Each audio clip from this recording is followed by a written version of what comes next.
Manipur Top Channel digi video amta update tawjage ngasi nungthin fongbasi fongna December gi tang kunga mapanda Minister sinbagi irang kan khalakli party president gi phammunnabasu hengalakli Manipur gi Rajya Sabha gi MP babandaga CM ga manaraktaba Manipur gi miyamna yamna pamnaba lengak ama oiriba BJP na lusingba lengak asi Minister sindok sinjin tawbagi matangda kaiba yana lairi haina Delhi da lobby tawduna lairiba singna phongdorakli Chief Minister Sindokadabani haina matam sangna political crisis lairamlaba matung haujik Chief Minister khak lehauraga Council of Minister loinamak Sindokadabani haiba demand ama lakli hairi masida BJP na chungsinariba party singsu makhoi gi cabinet ki phamtaba yaroi haina chap yungna laiba maramna laingak asi January gi matungda mawong ama tawrakadauri hairi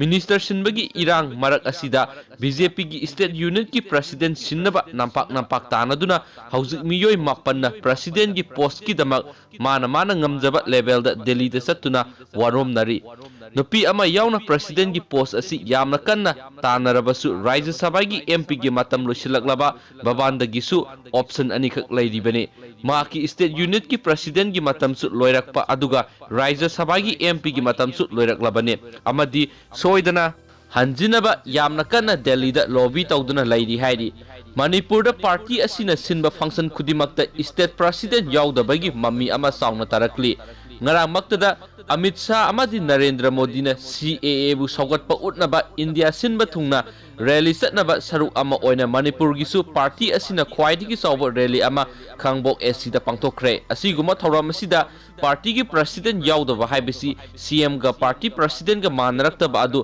miyamna phong uba phangle CM na pama miyoi amabu party gi president hapkani haibigi pau lairibane Babandasu MP amuk hanna thadrabadi state president oibigi wafam amadi adumak lairibane Mandal amadi district ki president election tawduna khallabasu party president gi oinadi election tawroi haiba confirm tawre hainasu phongdorakli and thank you